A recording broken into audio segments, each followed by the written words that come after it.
And I hate to say that because it gives him a big head, and it's already big enough to take a look at it. Not a small man, Russ.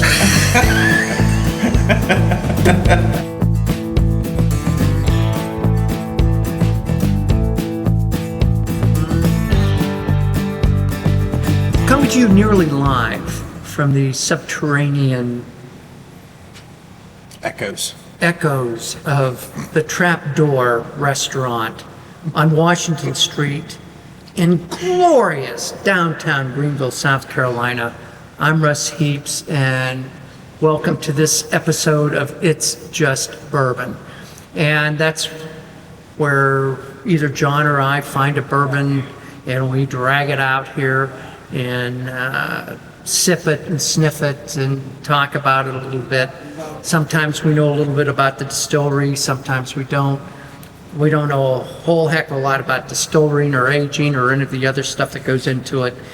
However, we do like bourbon. So, and we like talking. And we like talking. And we like talking and drinking, which we do on occasion, probably more often than we should. Anyway, this is my good buddy, Big John Richards. He is the beer whisperer at Beer to Whiskey, but he's got a great palate. I love drinking with him, and plus I need somebody else to fill in the gaps because I can't talk for 10 minutes on my own. I hope that answers all your questions. Anyway, today we have. Inject a little life into this. Yes. Let's get back to business. Yeah. Today we're sitting here with a small batch Kentucky straight bourbon from Castle and Key, which is a distillery that is on McCracken Pike in the Frankfort area of Kentucky. The McCracken Pike is the main drag for distilleries. Buffalo Trace is on it. I think Woodford Reserve is on it. There are several that are on it. It's not part of the Bourbon Trail. However, neither is Buffalo Trace, so that doesn't mean a whole heck of a lot. Anyway, I was in Kentucky, I don't know, 3 or 4 weeks ago, and I went primarily to see my buddy David Meyer at Glens Creek Distillery, but these guys are right next door. And I've been watching this distillery, the renovation that brought this distillery to life for the last 6 years, probably, or 5 years at least. And it is a renovation or a restoring, probably restoring is the better term, of what was originally the E.H. Taylor Distillery. And these guys, let me see what the gentleman's name is. Will Arvin started looking and seeing some photographs of this old abandoned distillery that had been, I think, abandoned since maybe 1920 because of Prohibition. Roofs caved in, windows missing, all that good stuff. But he saw something there and brought it back to life. And so this is I think it's this is the second year it's on this bottle. This is 2023, the first year that they served their own 4-year-old whiskey was 2022. So this is the second year for it. And it says this was all the whole process was done on the Old Taylor Distillery, correct? Yes. Yep. That's pretty fun. Yeah. Because that's not always the case. You can get your juice from somewhere and then age it somewhere else. Yeah, no, these guys, this is the stuff. Well, they may have been doing some of that, early on because you put what I've got to figure was 50 or 60 million into this property. you know, you need to generate a little income. So they may have done some of that early on, but this is their own juice. They distilled it, they aged it, the whole thing there. And one more thing I just want to say, okay, when the original distillery was built in 1887, and it is what is considered to be the first sort of tourist distillery in the country. And it had, the front of it looks like a castle, but it had that, it had a classical spring house, it has sunken garden out back, and all of that is now still there. So, having said that, proof 103, aged 4 years, and I bought this at the distillery itself for about $55. Oh, wow. Yeah, it's not expensive. Huh. That's exciting. Text Miss Lily. There's a ton of honey on that. Wow.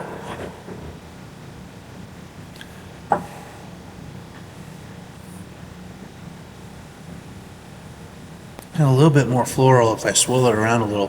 And, you know, normally I can't just dig my nose into something like this. It's too, but this is I mean, for a whiskey, a pretty mild aroma, but, and by that I mean it doesn't burn my nose hairs. Right.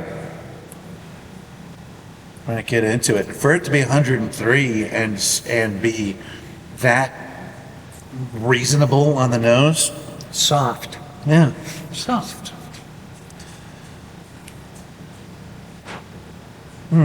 That's fun.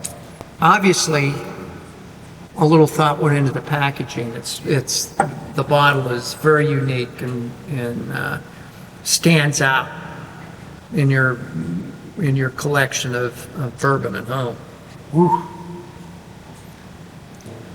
That's really fun. Have you sipped it yet? Yeah. Oh my goodness. All that caramel and honey right up front. It's floral. The spice is on the back, and I can feel the heat on the end from the booze, but I don't taste any booziness on that. There's a little something, I don't want to say apples. He doesn't want to say it, but he's going to say I it. don't want to say apples, but I'm tasting some kind of a little fruity, compote-y kind of sweetness on there. And I wanted it to be cherries, but I think it's apples. Yeah, it's not cherries. The way my palate is constructed, I seem to find apple in a ton of these whiskeys, and I like it. And I think that's one of the reasons why I find it there.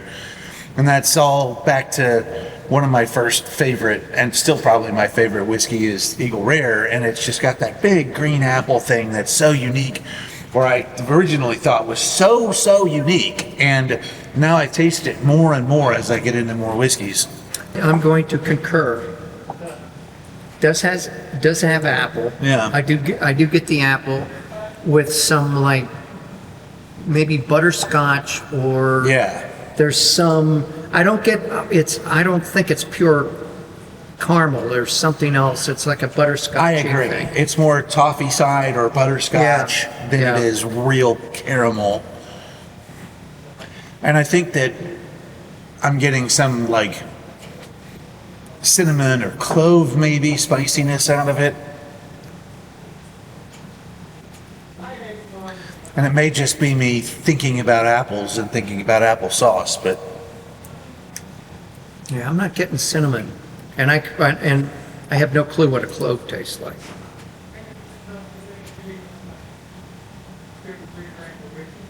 I'm not sure it's clove either, and I'm not sure it's cinnamon. I wonder if it's ginger. Maybe it's ginger. I did not think of that.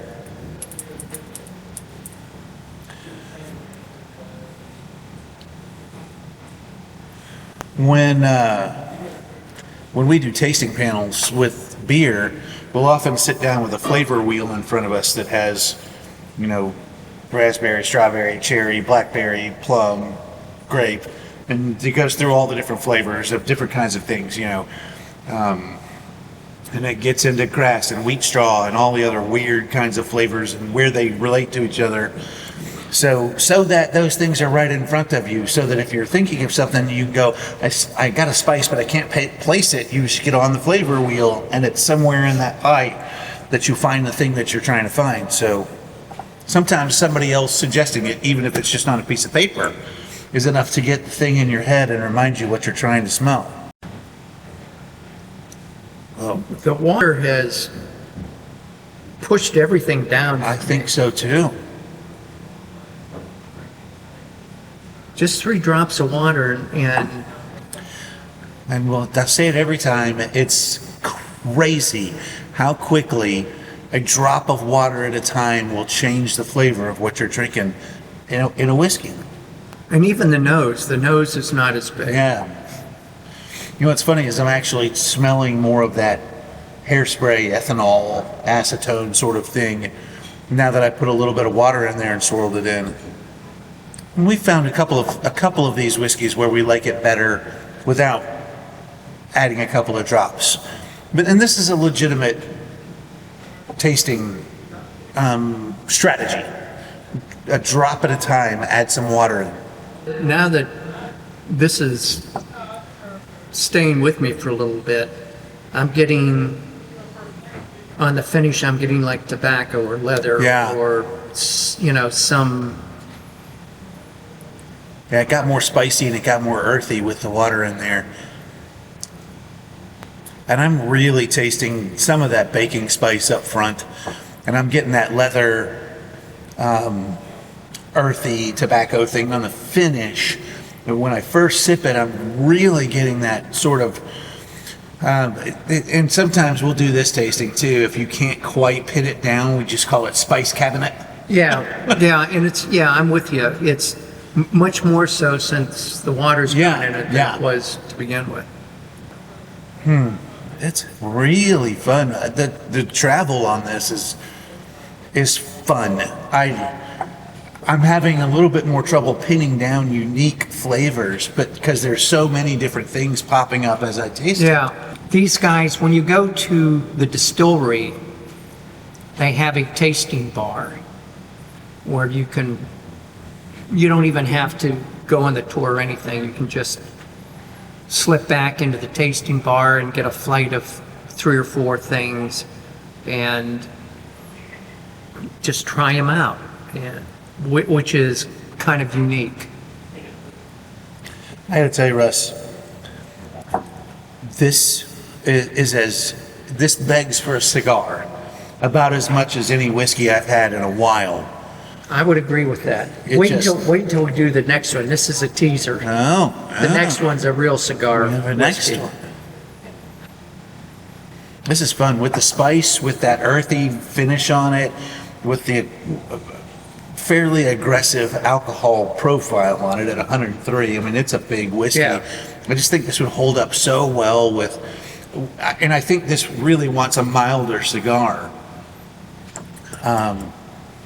I'm getting apple on the nose now. Yeah? I am. Yeah, see, there you go. And I hate to say that because it gives him the big head. And it's already big enough if you take a look at it. Not a small man, Russ.